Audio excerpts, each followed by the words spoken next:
Welcome, students. Myself Kanta. I am people teacher of social science from BPS ITTR class B.Ed third same. आज हम कक्षा 8वीं का भूगोल की पाठ्य पुस्तक का प्रथम अध्याय करेंगे, जिसका नाम है संसाधन। संसाधन प्रत्येक वस्तु जिसका उपयोग आवश्यकताओं को पूरा करने के लिए किया जा सकता है वह संसाधन है। उदाहरण के लिए कपड़े, बर्तन, कंघा, शहद की बोतल, जल, विद्युत, किताबें, रिक्शा, सब्जियां आदि यह सब संसाधन हैं जिनका उपयोग हम अपनी आवश्यकताओं को पूरा करने के लिए करते हैं। मूल्य क्या है? मूल्य का अर्थ है महत्व। कुछ संसाधनों का आर्थिक मूल्य होता है जबकि कुछ संसाधनों का आर्थिक मूल्य नहीं होता। इसका अर्थ है कुछ संसाधनों के बदले में आप पैसे देते हैं और कुछ संसाधन आप मुफ्त में प्रयोग करते हैं। उदाहरण के लिए धातुओं का आर्थिक मूल्य होता है। आप जब भी कोई सोना, चांदी, एल्युमिनियम, लोहा आदि किसी भी प्रकार की धातु खरीदते हैं तो उसके बदले में आप दुकानदार को रुपये देते हैं, लेकिन किसी भूदृश्य का आर्थिक मूल्य नहीं होता है। जैसे कि सुंदर सुंदर पहाड़ियों, नदियों, झरनों को देखने का कोई आर्थिक मूल्य नहीं चुकाना पड़ता है। पेटेंट क्या है? पेटेंट एक अधिकार है जो किसी व्यक्ति या संस्था को किसी नए विचार, तकनीकी प्रक्रिया, उत्पाद, डिजाइन या आविष्कार के लिए प्रदान किया जाता है ताकि कोई और इसका इस्तेमाल ना कर सके या इसकी नकल न कर सके। यदि कोई इसका इस्तेमाल करना चाहता है तो इसके लिए उसे पेटेंट धारक व्यक्ति या संस्था की अनुमति लेनी होती है। यदि आपके पास भी कोई ऐसा विचार या खोज है जो अपने आप में यूनिक या अद्वितीय है और आने वाले समय में लोगों के लिए काम आ सकता है तो आप भी इसका पेटेंट करवा सकते हैं, परंतु यह ज़रूरी है कि वह आइडिया या खोज आपकी अपनी होनी चाहिए और अपने आप में यूनिक होनी चाहिए। समय और प्रौद्योगिकी दो महत्वपूर्ण कारक हैं जो पदार्थ को संसाधन बनाते हैं। ये लोगों के विचार, ज्ञान, आविष्कार और खोज की ही तो देन है जो और अधिक संसाधनों की रचना होती है। हर खोज अथवा आविष्कार से बहुत से अन्य आविष्कार हो सकते हैं। जैसे आग की खोज से खाना बनाने की पद्धति तथा अन्य प्रक्रियाओं का प्रचलन हुआ। इसी प्रकार जल से बिजली बनाने की तकनीकी ने तेजी से बहते हुए जल से ऊर्जा उत्पन्न करके उसे एक महत्वपूर्ण संसाधन बना दिया। तो प्रौद्योगिकी अर्थात तकनीकी एक पदार्थ को संसाधन में परिवर्तित कर देती है। संसाधनों का वर्गीकरण 3 भागों में किया जाता है। नंबर 1 प्राकृतिक संसाधन, नंबर 2 मानव निर्मित संसाधन, नंबर 3 मानव संसाधन। प्राकृतिक संसाधन वह संसाधन जो प्रकृति से प्राप्त होते हैं तथा जिन्हें अधिक संशोधन के बिना उपयोग में लाया जाता है, प्राकृतिक संसाधन कहलाते हैं। वायु जिसमें हम सांस लेते हैं, नदियों और झीलों का जल, मृदा और खनिज आदि प्राकृतिक संसाधन हैं। इन संसाधनों में से बहुत से प्रकृति के निःशुल्क उपहार हैं और सीधे ही उपयोग में लाए जा सकते हैं। कुछ परिस्थितियों में प्राकृतिक संसाधनों का सबसे अच्छी तरह से उपयोग करने के लिए औजारों और प्रौद्योगिकी की आवश्यकता हो सकती है। प्राकृतिक संसाधनों को विस्तृत रूप से नवीकरणीय और अनवीकरणीय संसाधनों में विभाजित किया जा सकता है। नवीकरणीय संसाधन वे संसाधन हैं जो शीघ्रता से नवीकृत अथवा पुनः पूरित हो जाते हैं। इन संसाधनों में से कुछ संसाधन असीमित हैं, जिन पर मानवीय क्रियाओं का विशेष प्रभाव नहीं होता है, जैसे सौर ऊर्जा और पवन ऊर्जा। लेकिन फिर भी कुछ नवीकरणीय संसाधनों जैसे जल, मृदा और वनों का लापरवाही से किया गया उपयोग उनके भंडार को प्रभावित कर सकता है। यहाँ भंडार का अर्थ है उपयोग के लिए संसाधन की उपलब्ध मात्रा।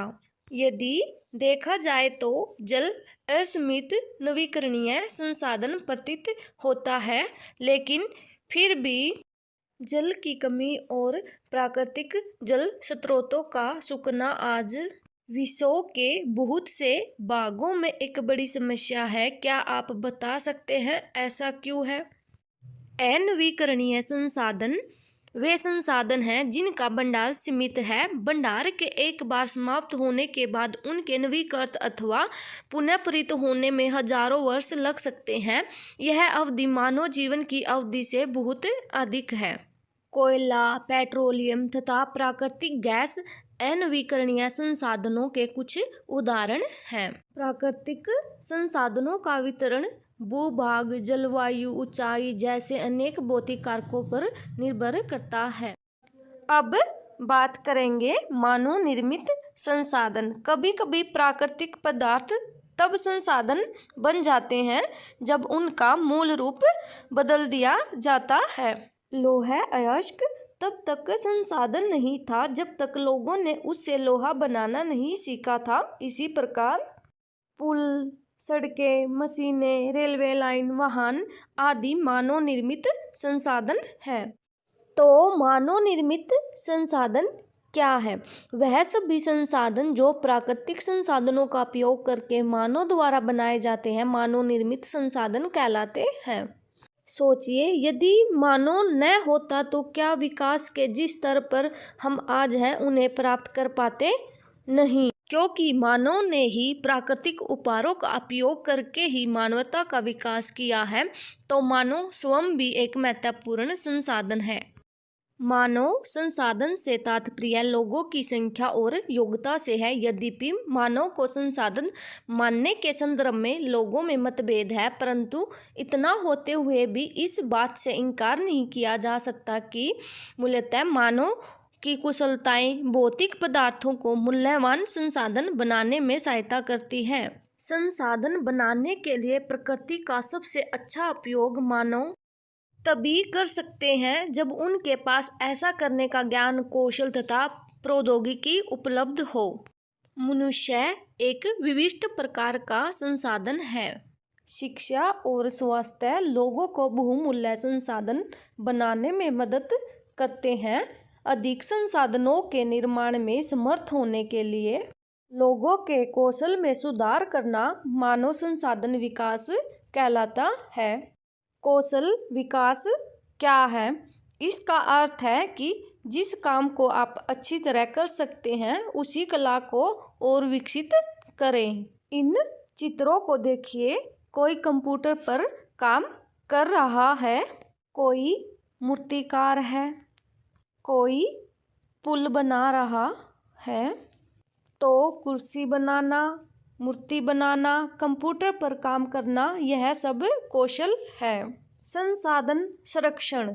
जरा सोचिए, जिन संसाधनों का इस्तेमाल करके आज हम आराम कर रहे हैं, जैसे जल, भोजन, बिजली, पेट्रोल इत्यादि, यदि आने वाले समय में यह उपलब्ध ना हुए तो क्या होगा?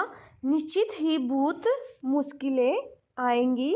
तो यह आवश्यक है कि जो संसाधन आज हमारे पास हैं उनका उपयोग हम समझदारी से करें। संसाधनों का सतर्कतापूर्वक उपयोग करना और उन्हें नवीकरण के लिए समय देना संसाधन संरक्षण कहलाता है। संसाधन संरक्षण के लिए यह जरूरी है कि हम पुनःचक्रण और पुनः उपयोग को अपनाएं। हमें यह भी ध्यान रखना होगा कि संसाधनों का उतना ही इस्तेमाल करें जितना आवश्यक है। अब यह आपने सोचना है कि आपने अपनी कौन सी आदत में सुधार लाना है। जैसे मैंने सोचा है कि मैं सदा इस बात का ख्याल रखूंगी कि मेरे घर में बिजली व्यर्थ ना हो। जब संसाधनों का प्रयोग इस प्रकार करते हैं कि वर्तमान पीढ़ी के साथ साथ भावी पीढ़ी की आवश्यकताएं भी पूरी होती रहें, तो यह सतत पोषणीय विकास कहलाता है। सतत पोषणीय विकास के कुछ सिद्धांत हैं। जीवन के सभी रूपों का आदर और देखभाल, मानव जीवन की गुणवत्ता को बढ़ाना, पृथ्वी को जीवन शक्ति और विविधता का संरक्षण करना, प्राकृतिक संसाधनों के हास्य को कम से कम करना, पर्यावरण के प्रति व्यक्तिगत व्यवहार और अभ्यास में परिवर्तन, समुदाय को अपने पर्यावरण की देखभाल करने के योग्य बनाना। तो सतत पोषणीय विकास के सिद्धांत इस बात पर जोर देते हैं कि आज हम सब के लिए यह आवश्यक है कि हमें आज के साथ साथ अपने कल को भी संजोना है तथा जो भी प्रकृति ने हमें उपहार स्वरूप दिया है उस सब को सोच समझ कर खत्म करना है, ताकि आने वाली पीढ़ी भी उसका इस्तेमाल कर सके। इसके साथ साथ हमें अपनी आदतों में भी परिवर्तन करना है। यकीन मानिए, हम सब के छोटे छोटे प्रयास भी बड़ा योगदान दे सकते हैं। अपने क्षेत्र के पर्यावरण की देखभाल अच्छे ढंग से करने की जिम्मेवारी भी हमारी है। तभी हम कहलाएंगे पर्यावरण मित्र और फिर होगा सतत पोषणीय विकास। तो आज हमने किया है संसाधन क्या होते हैं, यह कितने प्रकार के होते हैं, संसाधन संरक्षण तथा सतत पोषणीय विकास क्या है। बच्चों, प्रकृति ने हमें जो कुछ भी दिया है वह सब हमारे लिए अमूल्य है और यह हम सब की नैतिक जिम्मेवारी है कि हम संसाधनों का संरक्षण करें, क्योंकि यदि आज हमने लापरवाही दिखाई तो पृथ्वी पर विचरण कर रहे जीव जंतु तथा मानव जीवन का अस्तित्व खतरे में पड़ जाएगा। अब यह आपको विचार करना है कि पर्यावरण की संरक्षण के लिए आप क्या योगदान दे सकते हैं। आज के लिए बस इतना ही। अपना ख्याल रखें। नमस्कार।